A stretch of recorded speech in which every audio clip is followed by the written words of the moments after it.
நம்முடைய இயக்கத்தில் இருக்கக்கூடிய மூத்த தலைவர் அண்ணன் சரத்குமார் அவர்களுடைய மாமியார் அவர்கள், அருமை அக்கா ராதிகா சரத்குமார் அவர்களுடைய தாயார் திருமதி கீதா ராதா அவர்கள் 86 வயது. நேற்று முன்தினம் இரவு இறைவனடி சேர்ந்தாங்க. நேற்று நம்முடைய கட்சியினுடைய நண்பர்கள், தமிழ்நாட்டில் இருக்கக்கூடிய மூத்த தலைவர்கள் எல்லோரும் இறுதி அஞ்சலியை செலுத்திட்டு போயிருக்கிறாங்க. நேற்று சபரிமலையில் இருந்த காரணத்தினால இன்றைக்கி நம்முடைய தலைவர்கள் அண்ணன் கராத்தே தியாகராஜன் அவர்கள், கருணாகராஜன் அவர்களோடு எங்களுடைய இறுதி அஞ்சலியும் மரியாதையும் அம்மா அவர்களுக்கு செலுத்தியிருக்கின்றோம். ஒரு மிகப்பெரிய குடும்பத்தில், குறிப்பாக இலங்கையில் அப்போவே பிறந்து ஒரு பெரிய பரதநாட்டியம் நடன கலைஞராக இருந்து ஐயா எம்ஆர் ராதா அவர்களை மணமுடிந்த பிறகு 4 குழந்தைகளுக்கு தாயாகி 4 பேரையும் திறம்பட அற்புதமாக வளர்த்தி சமுதாயத்தில் உயர்ந்த நிலைக்கு எல்லோரையும் கொண்டு வந்து இன்றைக்கி நம்மை விட்டு பிரிந்து சென்றிருக்கின்றார்கள். அவருடைய மறைவு என்பது எல்லோருக்குமே ஒரு பெரும் இழப்பு. குறிப்பாக சரத்குமார் அண்ணன் அவர்களுடைய குடும்பத்திற்கு ஒரு பெரும் இழப்பு. அதனால் எங்களுடைய அஞ்சலியை அவங்க ஏற்றுக்கிட்டாங்க, எங்களுடைய புகழஞ்சலியும் ஏற்றுக்கிட்டாங்க. ஒரு அரை மணி நேரம் அவர்களை பற்றி, வாழ்க்கையை பற்றி பேசுவதற்கு ஒரு வாய்ப்பு எல்லோரும் வந்திருக்கின்றோம். அண்ணா கராத்தே தியாகராஜன் அவர்கள், கருணாகராஜன் அவர்கள் கூடவே இருந்து இறுதி காரியத்திற்கெல்லாம் உடனிருந்து நல்ல விதத்தில் அனுப்பி வச்சிருக்கிறாங்க. ஆனால் பத்திரிகை நண்பர்களை காலையில் சந்தித்தது மகிழ்ச்சி. அவருடைய சந்திப்பாங்க. நீங்கள் டிடிவி தினகரன் அவர்களை 2 நாளுக்கு முன்னதாக சந்தித்ததாக தகவல்கள் சொல்லப்படுது. ஏற்கனவே நீங்கள் சொல்லியிருந்தீங்க சந்திக்க போகிறேன்னு சொல்லி. என்ன மாதிரி திட்டமிட்டபடி மீண்டும் கூட்டணிக்கு அழைக்கிறேன்னு சொன்னாங்க? இல்லைங்கண்ணா, இது ஒன்று. டிடிவி அண்ணனை பொறுத்தவரை நம்ம ஒரு விஷயத்தை புரிஞ்சுக்கணுங்கன்னா, அரசியலில் எப்பொழுதுமே இன்றைக்கி ஒருத்தர் நம்மளோடு இல்லை, நான் அதனால் தூரமாக இருப்பேன் அப்படின்னு எப்பொழுதுமே நீங்கள் அரசியல் செய்ய முடியாது. டிடிவி தினகரன் அவர்களை பொறுத்தவரை 2024 நம்மோடு பயணம் செய்கிறவங்க. கடந்த 1 மாத காலமாக தொடர்ந்து சுற்றுப்பயணத்திலேயே இருந்தாங்க. ஏன்னா அவருடைய பத்திரிகை சந்திப்பு எல்லாமே பார்த்தீங்கன்னா வெளியே தான் இருந்தாங்க. நான் என்டிஏ கூட்டணியிலிருந்து வெளியே வருகின்றேன் என்று சொன்னதும் கூட சென்னைக்கு வெளியே. ஸோ 1 மாத காலம் சுற்றுப்பயணம் முடிச்சுட்டு சென்னைக்கு வந்த பிறகு தொலைபேசியில் பேசினாங்க, சென்னைக்கு வந்துட்டேன் அப்படின்னு. ஆனால் சென்னைக்கு வந்த பிறகு சந்திக்கலாம் என்று முதல்ல பேசியிருந்தோம். அந்த அடிப்படையில் நான் தொலைபேசியிலேயே பேசிகிட்டு இருக்கோம், நேரில் பார்க்கணும் அப்படின்னு. ஆனால் அண்ணன் டிடிவி தினகரன் அவர்களை நான் சந்தித்தது உண்மைதான். அது ஏற்கனவே உங்களுக்கு நான் சொல்லியிருந்தேன். நான் எப்பொழுதும் சொல்கின்ற அதே கருத்தை தான் அவர்கிட்டே வலியுறுத்தினேன். தமிழகத்தை பொறுத்தவரை இன்றைக்கி அரசியல் களம் எப்படி இருக்குது, அரசியல் நிலைமை எப்படி இருக்குது, அதே போல் அவருடைய பார்வை எப்படி இருக்குது, திராவிட முன்னேற்ற கழகத்தினுடைய கூட்டணி வீழ்த்தப்பட வேண்டும் என்றால் என்ன நடக்கணும் என்பதையெல்லாம் இருவரும் பேசினோம். இது ஒரு வெளிப்படையான சந்திப்பு தான். எப்பொழுதும் டிடிவி தினகரன் அவர்களும் நானும் அல்லது பாரதிய ஜனதா கட்சியும் தொடர்ந்து அந்த நட்புணர்வு அப்படியே தான் மெயின்டைன் பண்ணுறோம். அதனால் எனக்கு நம்பிக்கை இருக்குது. இந்த நவம்பரில் முடிவெடுக்கிறேன்னு சொல்லியிருக்கிறாங்க. நிச்சயமாக திமுகவை வீழ்த்த வேண்டும் என்றால் தேசிய ஜனநாயக கூட்டணி மட்டும்தான் இதை செய்யும் அப்படிங்கிறது எனக்கு நம்பிக்கை இருக்குது. அது அண்ணன் டிடிவி தினகரன் அவங்ககிட்ட நான் வலியுறுத்தி இருக்கிறேன். மறுபடியும் நீங்கள் மறுபரிசீலனை செய்யுங்க, யோசிங்க அப்படின்னு. அதன் பேர் அவருடைய முடிவு. நம் காலம் இருக்குது, காத்திருப்போம். சின்ன சின்ன மனஸ்தாபங்கள் எல்லாமே அரசியலில் கடைசியாக தேர்தல் களத்தினுடைய சூடு வரும் பொழுது அது மாறும் என்பது என்னுடைய நம்பிக்கை. அதே நேரத்தில் நான் எப்பொழுதுமே டிடிவி தினகரன் அவர்களாக இருக்கட்டும், தேசிய ஜனநாயக கூட்டணியில் இருக்கக்கூடிய எல்லா தலைவர்களையுமே மதிக்கக்கூடிய மனிதன். 2024 நம்மை நம்பி வந்தவர்கள். அதனால் ஒரு பொது வெளியில் சில வார்த்தைகள் அவர்களை காயப்படுத்தும் விதமாக இருக்கக்கூடாது என்பதையும் நான் தெளிவாக இருக்கின்றேன். அதனால் இதெல்லாம் அடிக்கடி சந்தித்து பேசும் பொழுது ஒரு நட்புணர்வு தொடர்ந்து இருக்கும். நீங்கள் நான் சந்திக்கவே மாட்டேன், நீங்கள் ஒரு பக்கம் நான் ஒரு பக்கம் அப்படின்னு நீங்கள் நினச்சிங்கன்னா அரசியலில் நிரந்தர எதிரிகள் நண்பர்கள் இல்லை என்பதற்கு ஒரு அர்த்தம் என்னென்னா, கூட்டணிகள் மாறும், தலைவர்கள் மாறுவாங்க. அதன் அடிப்படையில் தான் அந்த சந்திப்பு இருந்தது.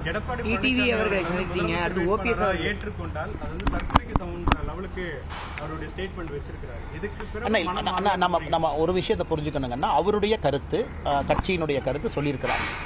இருந்தும் நாம் அவரிடம் மாற்று ஒரு கருத்தை வைப்பது தவறில்லை. ஏற்றுக்கிறதும் ஏற்றுக்காதும் அவருடைய இஷ்டம், அவருடைய கட்சியினுடைய கோட்பாடு.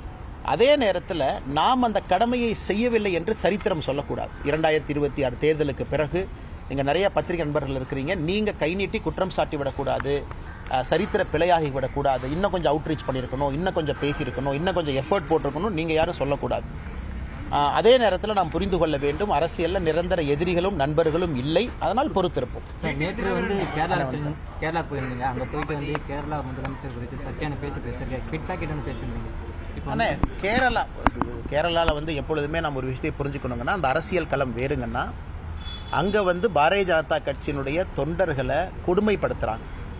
அங்கே நீங்கள் கேரளா போனீங்கன்னா கம்யூனிஸ்ட் கட்சியை பொறுத்தவரை கண்ணூரில் ஆரம்பித்து பினராயி விஜயன் அவர்களுடைய சொந்த தொகுதியில் ஆரம்பித்து 1960 காலகட்டத்திலிருந்து கேஸ் எடுத்து பாருங்கள். பாரதிய ஜனதா கட்சியினுடைய தொண்டர்கள் வெட்டி படுகொலை செய்யப்பட்டிருக்கின்றார்கள் கம்யூனிஸ்ட் கட்சியின் கையில். கம்யூனிஸ்ட் கட்சி அங்கே குண்டாயுசம் மாதிரி தான் பண்ணுவாங்க. ஆனால் பாரதிய ஜனதா கட்சியினுடைய தொண்டர்கள் தலைவர்களை இழந்திருக்கிறோம். அதனால் புரிந்து கொள்ள வேண்டும், இன்னைக்கு ஐயப்பனை பொறுத்தவரை சபரிமலையில் 2024-25 421 கோடி ரூபாய் மொத்தமாக ஐயப்பனுக்கு பக்தாதிகள் எல்லாமே நன்கொடையாக காணிக்கையாக கொடுத்துருக்குறாங்க. அதுக்கு முன்னாடி 360 கோடி 340 கோடி கடந்த மூன்று ஆண்டு 340 360 421 கோடி. இதை கூட்டி கழிச்சு பாருங்க, இதுலயே கிட்டத்தட்ட 1100 கோடி வந்துருச்சு. ஆனா இவங்க என்ன சொல்றாங்க, அடுத்த 50 ஆண்டு காலம் சபரிமலா மாஸ்டர் பிளான்ல 1000 கோடி ரூபாய் நாங்க ஐயப்பனுக்கு ஒதுக்கி இருக்கின்றோம். அடுத்த 50 ஆண்டு காலம் 1000 கோடி எங்க இருக்கு? 3 ஆண்டுகள்ல ஐயப்பன் வந்த நன்கொடை காணிக்கை மட்டுமே 1100 கோடி. அப்ப இது பிக் பாக்கெட் இல்லாம வேற என்னங்கண்ணா? சேகர்பாபு அவர்கள் அந்த மீட்டிங்க்கு போறாங்க. மீட்டிங்ல போய் என்ன கேட்கறாங்க, எங்களுக்கு 5 ஏக்கர் கொடுங்க. தமிழ்நாட்டில் கோயில் நிலத்தை 1,25,000 ஏக்கரை காணா, முதல்ல அந்த ஏக்கரை பிடிங்க. அதை விட்டுட்டு சபரிமலையில் போய் 5 ஏக்கர் எதுக்கு கேட்குறீங்க? மேடையில் பிடிஆர் அவர்களும் போயிருந்தாங்க. மேடையிலேயே சண்டை. என்ன சண்டை? பிடிஆர் அவர்களை முன்னாடி பேச கூப்பிடல, லேட்டாக பேச கூப்பிட்டீங்க. தமிழகத்திலிருந்து சென்ற 2 அமைச்சர்களும் இதைத்தான் செய்துவிட்டு வந்திருக்கின்றார்கள். செகண்ட், ஐயப்பனுக்காக நடக்கக்கூடிய ஒரு இன்டர்நேஷனல் கான்ஃபரன்ஸில் சனாதன தர்மம் இந்து தர்மத்தை வேறறுக்க வேண்டும் என்று பேசக்கூடிய திரு மு.க. ஸ்டாலின் அவர்களுக்கு என்ன வேலை? எதற்காக பினராயி விஜயன் அவர்கள் திரு மு.க. ஸ்டாலின் அவர்களை சிறப்பு விருந்தினராக கூப்பிடணும்? நான் போக மாட்டேன் என்பதற்காக 2 அமைச்சர்கள் அனுப்பி வச்சிருக்கிறார். அதையெல்லாம் அங்கே பந்தளத்தில் பேசுவதற்கு ஒரு வாய்ப்பு. காரணம், நீங்க நேத்தங்க பந்தளத்தில் இருந்தக்கூடிய அந்த கூட்டம், ஆயிரக்கணக்கான பக்தர்கள் கூட்டம் பார்த்தீங்கன்னா தமிழ்நாட்டிலிருந்து அவ்வளவு பேர் வண்டி எடுத்துட்டு பஸ் எடுத்துட்டு அவ்வளவு ஐயப்ப பக்தர்கள் வந்திருந்தார். அதனால பிக் பாக்கெட் என்று பேசுவது, ஐயப்பனை பிக் பாக்கெட் தான் நீங்க பண்றீங்க. அவ்வளவு பணம் வருது, ஆனா நீங்க திரும்ப ஐயப்பனுக்கு எவ்வளவு பணத்தை இன்வெஸ்ட் பண்றீங்க? 1100 கோடி ரூபாய் 3 ஆண்டுகள்ல ஐயப்பன் உங்களுக்கு கொடுத்திருக்காரு. நீங்க 50 ஆண்டுகளுக்கு 1000 கோடி ரூபாய் செலவு பண்ணுவீங்கன்னா வேற என்ன கணக்கு? செகண்ட், விஜயன் அவர்கள் அடிப்படையில் அவர் கடவுளை நம்பாதவர், கடவுள் இல்லை என்று சொல்லக்கூடியவர். கேரளத்தினுடைய முதலமைச்சர் திரு விஜயன் அவர்கள், அவர் ஐயப்பனுக்காக மாநாடு எப்படி எடுக்க முடியும்? எதற்காக ஐயப்பனுக்காக மாநாடு எடுத்தார்? இதே விஜயன் 2018-19 ஆயிரக்கணக்கான பாரதிய ஜனதா கட்சியினுடைய தொண்டர்கள் மீது கேஸ் போட்டிருக்கிறாங்க. அதே பந்தளத்தில், அதே சபரிமலையில், அதே பத்தனந்திட்டால. காரணம் எதற்கு?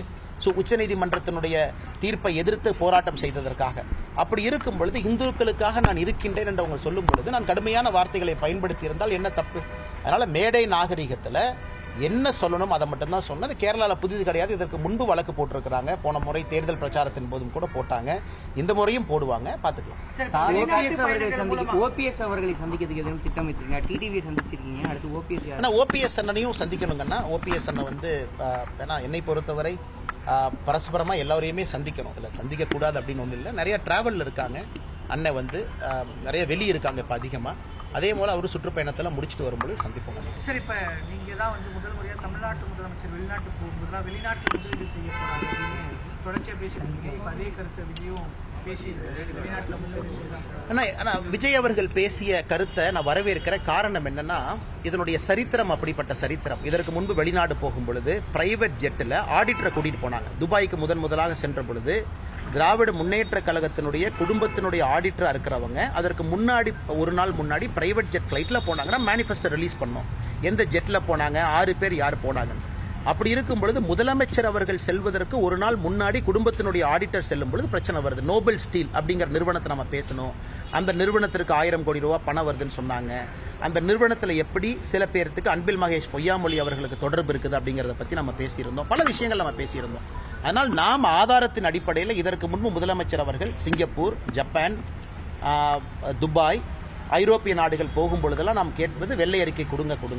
அதனால் இந்த ட்ரிப்பை பொறுத்த வரைக்கும் அவர் 2 பக்கம் போயிருக்கார். ஜெர்மனி போயிருக்கிறாரு, யூகே போயிருக்கிறார். அதனால் விஜய் அவர்கள் இன்னைக்கு அதை பற்றி பேசுகிறாங்க அப்படின்னா திராவிட முன்னேற்ற கழகத்தினுடைய பழைய சரித்திரம் அந்த மாதிரி. அதை அவர்கள் இல்லை என்று மறுத்தால் வெள்ளை அறிக்கை விடணும். இதுக்கு முன்னாடி துபாய்க்கு போனோம், சிங்கப்பூருக்கு போனோம், ஜப்பானுக்கு போனோம், என்ன கையெழுத்து போட்டோம், எவ்வளோ பணம் வந்துச்சு. இன்னைக்கு ஒரு விஷயத்தை புரிஞ்சுக்கணும். எல்லா நிறுவனங்களுமே மேக் இன் இந்தியா திட்டத்தின் மூலமாக, மத்திய அரசு மூலமாக, PLI மூலமாக ஒரு மாநிலத்துக்கு வர்றாங்க. அவங்க வருவேன் என்று சொன்ன பிறகு இங்க இருக்கக்கூடிய இன்வெஸ்ட் தமிழ்நாடு அங்கே போய் அவங்க கிட்ட ஒரு டீலை போட்டு முதலமைச்சரை போய் போட்டோ எடுப்பதற்காக இங்கே அமர வைத்து போட்டோ எடுத்து ரிலீஸ் பண்றாங்க. இது இவர்கள் கொண்டு வந்த முதலீடா அல்ல அந்த நிறுவனங்கள்? நான் ஒரு விஷயம் புரிஞ்சுக்கணுங்கன்னா, ஒரு மல்டிநேஷனல் கம்பெனி ஒரு முதலமைச்சர் போறாருங்கிறக்காக 100 கோடி போட மாட்டாங்க, 500 கோடி போட மாட்டாங்க. ஒரு வருடத்திற்கு முன்பே முடிவு செய்வார்கள், அடுத்த ஆண்டு எக்ஸ்பான்ஷனுக்கு நான் பணம் போடணும். ஸோ மேக் இன் இந்தியா திட்டத்தின் மூலமாக வரக்கூடிய பணத்திற்கெல்லாம் இவங்க கொண்டாடுறாங்க. நேற்று பாருங்க 30,000 கோடி கப்பல் கட்டுமானத்துக்கு வந்து யாரு கொடுக்குறா? கொச்சின் ஷிப்யார்டு, மத்திய அரசுடைய நிறுவனம். மஸ்டாங் ஷிப்யார்டு, அதுவும் மத்திய அரசுடைய நிறுவனம். மத்திய அரசுடைய நிறுவனம் இன்னைக்கு தமிழ்நாட்டில் பணம் போட்டாலும் கூட அது இவங்க கொண்டாடுறாங்க. கொண்டாடுவது தவறு கிடையாது. மத்திய அரசினுடைய நிறுவனத்தினுடைய பணம்னு சொல்றதுக்கு என்ன பிரச்சனைங்கன்னா, 30,000 கோடி கப்பல் கட்டுமானத்திற்காக வரக்கூடிய பணம் பப்ளிக் செக்டர் யூனிட் PSU, மத்திய அரசின் PSU, அதையும் சொல்ல மாட்டாங்க. அதை மறைச்சு தனியார் நிறுவனம் வேறொரு நிறுவனம் எதுக்கு பொய் சொல்லணும்? திரு TRB ராஜா அவங்க இருக்காங்க, இண்டஸ்ட்ரீஸ் மினிஸ்டர், அந்த ட்வீட்டை பாருங்க. 30,000 கோடி எங்கிருந்து வந்துச்சுங்க? மத்திய அரசினுடைய PSU இல்லாம யாரு பணம் கொடுத்தாங்க? எல்லாத்தையும் மறைச்சு எத்தனை நாளைக்கு அவங்களால வண்டி ஓட்ட முடியும்? அதன் அடிப்படையில் திரு விஜய் அவர்கள் பேசியிருப்பதை நான் வரவேற்கின்றேன். விஜய்க்கு பின்னால் பாஜக இருக்குன்னு சொல்லி சபாநாயகர் அப்பாவு தெரிவிச்சு. ஆனா அப்பா அவர்கள் மாதிரி கட்சி மாறி முதல்ல திரு ஐயா கருணாநிதி அவர்களை துரோகி என்று அப்பாவு சொன்னார், மோசக்காரன் அப்பாவு சொன்னார். இன்னைக்கு அதே அப்பாவு அவர்கள் இந்த பக்க குட்டியாக்காரன் அடிச்சு வந்து இன்னைக்கு வந்து ஸ்பீக்கரா உட்கார்ந்துருக்கிறாங்க. இந்தியாவில் ஒரு ஸ்பீக்கர் அரசியல் செய்கிறாருன்னா முதல் இடத்துல அப்பாவு தான் இருப்பார். இன்னைக்கு சட்டமன்றத்தில் உண்மையை சொல்ல வேண்டும் என்றால் முதலமைச்சர் பேசுவதை விட திமுகவுக்கு ஆதரவாக அப்பாவு தான் பேசுகிறார். யாராவது பாரதிய ஜனதா கட்சியினுடைய 4 MLAக்கள் எந்திரிப்பதற்கு முன்பே அப்பாவு அவர்கள் பதறி போய் 4 பேர்த்தையும் பேச விட மாட்டார். அதனால் இவர் அரசியலை பற்றி பேசாமல் இருப்பது அவருக்கு நலம். இன்னைக்கு அவருடைய சொந்த ஊர் அதெல்லாம் போய் பாருங்க என்ன அட்டூழியம் பண்ணிட்டு இருக்காருன்னு. அதனால் தமிழ்நாட்டில் யாராவது குரல் கொடுக்க ஆரம்பிச்சா BJP B டீம் முதல்ல இதிலிருந்து வெளியே வரணும். விஜய் அவர்களுக்கு அவருக்கு தொண்டக்குழி இருக்கு, அவருக்கு நாக்கு இருக்கு, அவருக்கு வாய் இருக்கு, அவர் பேசுவார். பாரதிய ஜனதா கட்சி வாடகை வாய் யாருக்கும் கொடுக்க வேண்டிய அவசியம் இல்லை. அதனால் அப்பா அவர்கள் இந்த விஜய் ஃபோபியா, BJP ஃபோபியா, இந்த ஃபோபியாவிலிருந்து வெளியே வந்துட்டு அவருடைய கடமையை திறம்பட அவர் செய்யணும். கடைசி கேள்வி, ரஜினி அவர்களும் செங்கோட்டையன் அவர்களும் நீங்க பார்த்ததாகவும். ஆனா ரஜினி சாரை நான் அடிக்கடி பார்ப்பேங்கண்ணா. மாதத்திற்கு ஒரு முறை, 2 மாதத்திற்கு ஒரு முறை நான் ரஜினி சாரை அடிக்கடி பார்ப்பேன். அதை நான் வந்து ஒரு சமூக வலைதளத்தில் சூப்பர் ஸ்டார் அவங்கள போய் பார்த்தேன், இப்படி பார்த்தேன். சூப்பர் ஸ்டார் அவர்கள் எனக்கு தலைவர். அவர் வந்து நான் வந்து ஒரு சினிமா நடிகராக பார்க்கல. அவர் எனக்கு ஆத்மார்த்தமான நட்பு இருக்கக்கூடிய ஆன்மீகத்தின் அடிப்படையில் முதல்லிருந்து பழக்கம் இருக்கக்கூடிய மனிதர். அவரையும் சமீபத்தில் சந்தித்தேன். எதற்கு? அடிக்கடி நாங்கள் சந்திக்கிறது தான். அதனால் இன்னைக்கு வந்து நண்பர்கள் புதிதாக இவங்களை பார்த்தாங்க, அவங்கள பார்த்தாங்க, அப்படி பார்த்தாங்க. சூப்பர் ஸ்டார் அவர்களை அடிக்கடி சந்திப்பது வழக்கம். அவர் ஆன்மீகத்தை பற்றி பல விஷயம் சொல்லுவார், யோகாவுக்கு போகுன்னு சொல்லுவார், இங்கே போங்கன்னு சொல்லுவார். அது எப்பொழுதும் ஒரு தலைவராக அறிவுரை கூடுவார். அப்படித்தான் அவரை நான் பார்க்குறேன், ஒரு குருவாக பார்க்கின்றேன். அதனால் அவரை தயவு செய்து அரசியல் களத்துக்கு இழுத்துட்டு வந்து அவரை போய் பார்த்தாங்க, இவங்கள போய் பார்த்தாங்க. அதே நேரத்தில் எதை செய்தாலும் கூட வெளிப்படையாக செய்யக்கூடியவன் நான். இன்னைக்கும் பாரதிய ஜனதா கட்சியினுடைய தலைவர்கள் திரு நட்டா ஐயா அவர்களிலிருந்து சந்தோஷி அவங்ககிட்ட வரைக்கும் வெளிப்படையாக என்னுடைய கருத்துக்களை தொடர்ந்து பேசிட்டு தான் இருக்கேன். அதனால யாரையும் போய் ஒளிந்து போய் பார்க்கணும், பின்னாடி போய் பார்க்கணும். தனிப்பட்ட முறையில் ஒருத்தரை சந்திக்கும் பொழுது நான் வெளியே எப்பவுமே அதை பப்ளிசைஸ் பண்றதில்லை. இப்போ ரஜினி ஐயாவை சந்திப்பது எதற்கு பப்ளிசைஸ் பண்ணணும்? நீங்க அடிக்கடி போய் சந்திக்கும் பொழுது அது நட்பு, அது அரசியல் கிடையாது. அதனால் தயவு செய்து நண்பர்கள் இந்த யூகத்தை எல்லாம் போட்டு முடிச்சு போட்டு இதுவும் அதுவும் பேச வேண்டாம் என்று பணிவோடு கேட்டுக்கொள்கிறேன். நேற்று வந்து இந்தியா முழுவதும் வந்து GST 2.0 வந்து அமுல்படுத்தப்பட்டது. ஆனால் அகில இந்திய காங்கிரஸ் தலைவர் மல்லிகார்ஜுன் கார்கே என்ன சொல்லியிருக்காருன்னா, கடந்த 10 ஆண்டுகள் வந்து 55 லட்சம் கோடி என்ன ஆயிடுச்சு, மத்திய அரசு அந்த விளக்கம்னு சொல்லணும். அப்புறம் இது வந்து தேர்தல் அரசியலுக்காக தான் இது பண்றாங்க. தமிழ்நாடு, பீகார். ஆனால் திரு மல்லிகார்ஜுன கார்கே அவர்கள் ஒரு விஷயத்தை உணர்ந்து கொள்ள வேண்டும். இது பத்திரிகை நண்பர்கள் இது முக்கியமான கேள்விங்கண்ணா. காங்கிரஸ் கட்சி முதலாக GST கொண்டு வர்றோம் அப்படின்னு சொன்ன பொழுது எல்லா மாநிலங்களும் என்ன கேட்டாங்கன்னா, GST கொண்டு வந்தீங்கன்னா எங்களுக்கு வருமானம் குறைஞ்சிரும், எங்களுக்கு கான்ஸ்டிடியூஷனல் கேரண்டி கொடுங்க. காங்கிரஸ் கட்சி கொண்டு வரல. எப்படி நம்ம கான்ஸ்டிடியூஷனல் கேரண்டி கொடுக்கறது?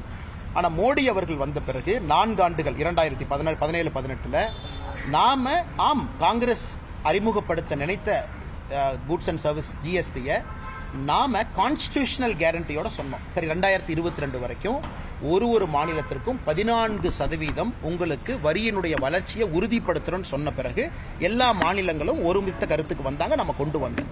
ஸோ மல்லிகார்ஜுன கார்கே அவர்கள் புரிந்து கொள்ள வேண்டும், ஐடியா கொடுக்கறது முக்கியம் இல்லைங்க, உறுதிபட ஐடியாவை இம்ப்ளிமெண்ட் பண்றது முக்கியம். மோடி அவர்கள் செஞ்சிருக்கிறாங்க. அன்னைக்கு இந்தியாவிற்கு ஏன்னா 18 டாக்ஸை கம்பைன் பண்றீங்க. மாவட்டத்துக்கு ஒரு டாக்ஸ் இருக்கு, மாவட்டத்துக்கு டாக்ஸ்ல இருந்து மாநிலத்துக்கு இருக்கு, தேசத்துக்கு இருக்கு. 18 டாக்ஸை எப்படி நீங்க சிங்கிள் டாக்ஸா பண்ண முடியுங்கன்னா, அன்னைக்கு நமக்கு 4 அடுக்கு தேவைப்பட்டது. 18 டாக்ஸை நீங்க GST-க்குள்ள கொண்டு வரும் பொழுது 4 அடுக்கா கொண்டு வந்தோம். இன்னைக்கு GST ஸ்டெபிலைஸ் ஆயிருச்சு, வருமானம் வருகிறது, வருமானம் பெருகுகிறது. எல்லா பிசினஸஸும் கூட அந்த GST-க்கு அடாப்ட் ஆயிட்டாங்க. இன்னைக்கு 4 அடுக்கிலிருந்து 2 அடுக்குக்கு வந்திருக்கின்றோம். இன்னைக்கு 2 அடுக்குக்கு வந்திருக்கோம். அதை நம்ம பாராட்டணும். அந்த 2 அடுக்குக்கு வருவதற்கு 2017 8 ஆண்டுகள் தேவைப்படுகிறது. இன்னும் 10 வருஷம் கழிச்சு 1 அடுக்குக்கு வருவோமா? வரலாம். மத்திய அரசு கேட்கணும். இன்னும் 10 வருஷம் கழிச்சு 2035, 32 சிங்கிள் டாக்ஸேஷனுக்கு போலாமா? அதை மத்திய அரசு முடிவு பண்ணும். 4லிருந்து 2க்கு வந்திருக்கும். இதை அவங்க எப்படி மாத்தி பேசுறாங்க? இத்தனை காலமா நீங்க 4 அடுக்கு டாக்ஸ் வச்சு கொள்ளையடிச்சீங்க. அது எப்படி கொள்ளையடிச்சீங்க? அந்த பணம் மக்களுக்கு தானே வந்துச்சு. 4 அடுக்குல வசூலான ஜிஎஸ்டி என்பது மாநிலத்தில் அரசுக்கு தானே வந்துச்சு. அது நமக்குத்தானே வந்துச்சு. அது வரியாத்தானே வந்துச்சு. அதனால் இன்னைக்கு மல்லிகார்ஜுன கார்கே போன்ற ஒரு மூத்த தலைவர், கிட்டத்தட்ட 80 வயசுக்கு மேல இருக்கிறவங்க, 60 ஆண்டு காலமா அரசியல் இருக்கிறவங்க, முக்கியமான ஒரு கட்சியை சார்ந்தவர்கள், காங்கிரஸ் கட்சி பேரியக்கத்தினுடைய தலைவராக இருக்கிறவங்க, முன்னுக்கு புறனாக அவர் பேசுவது அழகல்ல. நன்றி அண்ணா.